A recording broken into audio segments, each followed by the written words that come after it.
Welcome to the Long Run with Joel and Chrissy. I'm Joel, flying solo today, and today is the next episode in my series called The Nerdy Runner. And I've been talking about coming up to my, I'm trying to do a PR in a 5K on Thanksgiving Day at the Turkey Trot up in Oviedo. And I did a 5K back on July the 4th. We're going to talk about that today. Kind of how I did and what I'm looking forward to as far as the race coming up in October, and maybe some plans I have in between that to kind of get some more to get another time trial in. We'll see. I haven't really looked at anything yet, but maybe we'll have something coming up probably around September or October. So I did run the Watermelon 5K on July the 4th. This is the second time I've done that. And I was looking for a PR. I hadn't done a whole lot of speed training for it, so I didn't really know what to expect.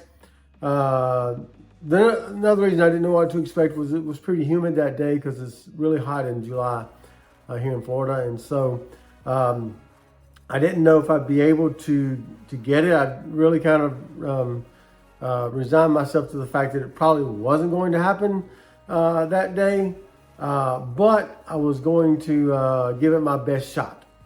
And so I knew I had to average at least a 6 minute and 44 per mile pace to get the PR, which would be anything under 20 minutes, 55 seconds, and 59 hundredths of a second. So anything under 20:56 would get me, would pretty much give me a PR for that day. The only drawback I had was, other than what I've already mentioned, the only drawback as far as the race goes that I had was that it was not a chip time race. They did have timers on the course, but there was no chips on the bibs. So I had to go by when I started and when I finished according to the timer clock. Now I got as close to the starting line as possible without being up amongst the runners that were going to go under 6 minutes per mile, which was not going to be me. And so I knew I was going to have to watch that pretty closely as to when I crossed the starting line. And so, like I said, I got as close as I could go. So close as I felt like going. I felt like I was maybe 1 or 2 seconds behind the starting gun getting across the start line. So I had about a 1 or 2 second buffer that I could remember. And so I started out, I got on my 6 minute and 44 second pace. I felt pretty good about it for the first 2 miles. I felt really good going through there. I came in. I knew what times I had to be at when I got to each mile marker to be at 6:44. So I knew I was at those particular times when I got to the first mile marker. And then when I got to the second mile marker, I was still on time, probably about 10 to 15 seconds ahead of my time, according to the clock. So, and I knew I still had about a 2 second buffer, 1 or 2 second buffer from when I crossed the start line. So I get to mile 2, and it starts. There's a little bit of an incline there, so it starts. I start trying to feel it. I start feeling it a little bit. I feel like I'm slowing down, and so I tried to keep up as much as possible. I got to the 3 mile timer clock, and I was still within shooting distance of getting it, still under my time, and so once I get to there's a turn where you can turn and you make a right turn onto the street where the finish line is. You can see the finish line, and so at that point, that's when you want to start sprinting if you got anything left. And I felt like I did have a little bit left. And so the video that we're going to put up of me crossing the finish line has me at 20 minutes and 56 seconds as I cross over. But I know I was at least a second, maybe 2 seconds behind the the starting line once I crossed. So I had about a 2-second buffer. So it was anywhere between 20:54 and 20:55 where I crossed the finish line. And so I'm calling that a PR, even though I don't have a specific timestamp for that.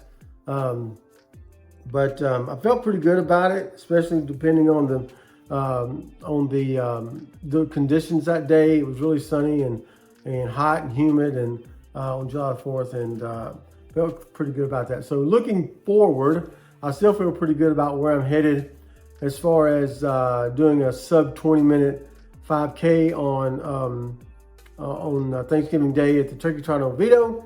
I do have some training plans coming up later in the fall, looking towards that, probably September, October, to get me to those numbers, doing some speed training and things like that. So I have to average at least 6 minutes and 30 seconds per mile to make it under 20 minutes. So I've done some time trials, just some 1 minute time trials, 1 mile time trials where I have done 6 minutes and 30 seconds, but I haven't put that together in a full race yet. So I'm actually planning to look for another race that I can do before the Turkey Trot comes up, just to see if I can get my time a little closer to that. Probably September, October, if I can find something in that time frame after the humidity starts to go down a little bit, and see if I can lower that time a little bit more, looking towards the race in November. So that's kind of where I'm at right now. I feel like I'm doing pretty good with my weight.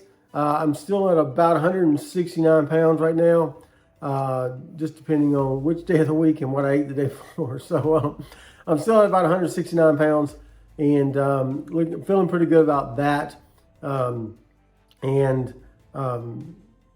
I feel pretty good about the time trial coming up in November. So we'll be back next month with another update. I'll have a better way as far as what my training plan is going to be, because I'm going to kind of sit down and kind of draw that out over the next month, and start working in some of those things start working on the speed work that I need to do to get myself down under 20-minute 5K. So be looking for that coming up next month. Really excited about where we're headed. We've pretty much decided we're not going to do London next year, just because of the cost. We've got some other things we want to do, some destination races. I want to do a 5K. I want to do a half marathon in places that we've never been before, maybe like Hawaii or some states we've never been to before. So we've got some destination races we want to do, and the prices for London was just kind of cost prohibitive at this time. You know, if I do get, I'll probably get another supplemental entry for in December for London. But if we do, then we would probably have to just find hotel rooms and stuff on our own. But I don't think I'll get in at that point either. So pretty much giving up on the fact that I'm going to finish out the 6 stars. If it happens, it happens. If it doesn't, it doesn't. I'm okay with that. Feel pretty good about that decision.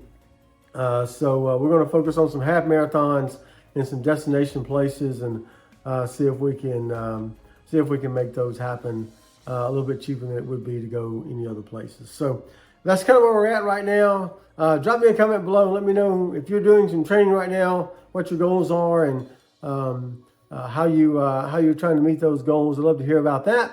But that's going to do it today. For the Long Run with Joel and Christy. If you'd like to see some more of my running exploits, we'll put a video up here, and you can check those out. But that's going to do it today. For the Nerdy Runner with the Long Run with Joel and Christy, I'm Joel, flying solo today. And don't forget the long run. Give yourself a little grace.